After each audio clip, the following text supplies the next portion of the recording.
بسم اللہ الرحمن الرحیم۔ السلام علیکم۔ حضرت سلیمان علیہ السلام اللہ کے برگزیدہ پیغمبر تھے، جن کی حکومت نہ صرف انسانوں پر تھی بلکہ آپ نے جانوروں، پرندوں، جنات، پانی اور ہوا پر بھی حکومت کی۔ ایک دفعہ حضرت سلیمان علیہ السلام سمندر کے کنارے بیٹھے تھے۔ آپ نے دیکھا کہ ایک چونٹی اپنے منہ میں ایک دانہ لیے سمندر کی طرف بڑھ رہی ہے۔ چونٹی جب سمندر کے کنارے پر پہنچی تو ایک مینڈک سمندر سے باہر آیا۔ اس نے اپنا منہ کھولا اور چونٹی اس کے اندر چلی گئی۔ مینڈک سمندر کی گہرائیوں میں چلا گیا۔ کچھ دیر گزرنے کے بعد وہی مینڈک دوبارہ سمندر سے باہر آیا اور اپنا منہ کھولا۔ وہی چونٹی اس مینڈک کے منہ سے باہر نکل آئی، لیکن جب چونٹی کے منہ میں دانہ نہیں تھا۔ حضرت سلیمان علیہ السلام یہ سب دیکھ کر بہت حیران ہوئے۔ آپ نے فوراً اس چونٹی کو طلب کیا اور پوچھا کہ یہ کیا معاملہ ہے، یہ تم کیا کر رہی ہو؟ ابھی تم دانہ لے کر مینڈک کے منہ میں گئی تھی، تم کہاں گئی تھی؟ چونٹی کہنے لگی، اے پیغمبر خدا، اس سمندر کی گہرائی میں جا کر دور ایک پتھر ہے۔ یہ پتھر اندر سے خالی ہے۔ اس پتھر کے اندر ایک کیڑا رہتا ہے۔ اللہ نے اس کیڑے کو ایسے مقام پر پیدا کیا ہے کہ وہ وہاں سے نہیں نکل سکتا، وہیں اس کی کل کائنات ہے۔ مجھے اللہ نے اس کام پر مقرر کیا ہے کہ میں اس کو کھانا پہنچاؤں۔ اللہ نے مینڈک کو مامور کیا ہے۔ مینڈک روزانہ مجھے اپنے منہ میں لے کر پانی سے ہوتا ہوا اس پتھر تک لے جاتا ہے۔ وہ مینڈک اپنا منہ اس پتھر کے سوراخ پر رکھ دیتا ہے۔ میں اس کے منہ سے نکل کر اس کیڑے تک جاتی ہوں۔ وہ اناج جو میرے منہ میں ہوتا ہے، وہ اناج میں اس کے پاس رکھ دیتی ہوں۔ یہ مینڈک میرا انتظار کرتا رہتا ہے۔ میں واپس اس کے منہ میں داخل ہو جاتی ہوں اور یہ پانی میں تیرتے ہوئے مجھے واپس خشکی پر لے آتا ہے۔ یہ دیکھ کر حضرت سلیمان علیہ السلام کے دل میں خواہش پیدا ہوئی، کیوں نہ میں بھی اللہ پاک کی ساری مخلوق کی دعوت کروں۔ حضرت سلیمان علیہ السلام اللہ سے ہم کلام ہوئے اور عرض کرنے لگے، اے میرے پروردگار، مجھے اجازت دے کہ میں تیری تمام مخلوق کو پورا سال کھانا کھلاؤں۔ اللہ نے وحی بھیجی، اے سلیمان، تم اس کی قدرت نہیں رکھتے۔ حضرت سلیمان علیہ السلام نے پھر عرض کیا، اے اللہ، ایک ہفتے کی دعوت کی اجازت مل جائے۔ اللہ پاک نے پھر وحی بھیجی، اے سلیمان، تم اس کی قدرت نہیں رکھتے۔ حضرت سلیمان علیہ السلام نے تیسری مرتبہ پھر فرمایا، اے میرے پروردگار، مجھے صرف ایک دن کی اجازت دے دی جائے، میں آپ کی تمام مخلوقات کو کھانا کھلا سکوں۔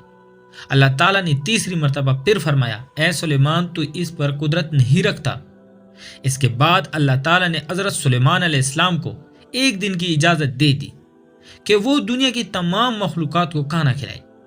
آپ علیہ السلام کو اجازت مل گئی تو آپ علیہ السلام نے تمام جنات اور انسانوں کو حکم دیا کہ وہ تمام کے تمام ان چیزوں کو جو زمین پر حلال ہیں، یعنی گائیں، بیل، بکریاں، دمبے وغیرہ، ان تمام چیزوں کو جو جنس حیوان میں سے ہیں، یعنی پرندے وغیرہ، ان سب کو جمع کر لیا جائے۔ جنات اور انسانوں نے مل کر ان تمام چیزوں کو حضرت سلیمان علیہ السلام کے سامنے پیش کیا۔ بڑی بڑی دیگیں تیار کر لی گئیں تو جانوروں کو ذبح کیا گیا، ان کو پکایا گیا۔ اس کے بعد دسترخوان پر کھانا لگا دیا۔ دسترخوان بھی ایسا کہ ایک طرف سے ایک آدمی گھوڑا دوڑائے تو دوسرے کونے تک جانے میں اس کو 2 مہینے لگے۔ اتنی ہی اس دسترخوان کی چوڑائی بھی تھی۔ جب تمام چیزیں تیار ہو چکی تو اللہ تعالیٰ نے حضرت سلیمان علیہ السلام کے پاس وحی بھیجی، اے سلیمان، تم مخلوقات میں سے کس سے دعوت شروع کرے گا؟ حضرت سلیمان علیہ السلام نے فرمایا، اے میرے اللہ، میں دریا کے جانوروں سے شروع کروں گا۔ اللہ تعالیٰ نے سمندر کی مچھلی کو حکم دیا کہ وہ حضرت سلیمان علیہ السلام کی دعوت کھائے، کیونکہ آج ان کے لیے حضرت سلیمان علیہ السلام کی طرف سے دعوت ہے۔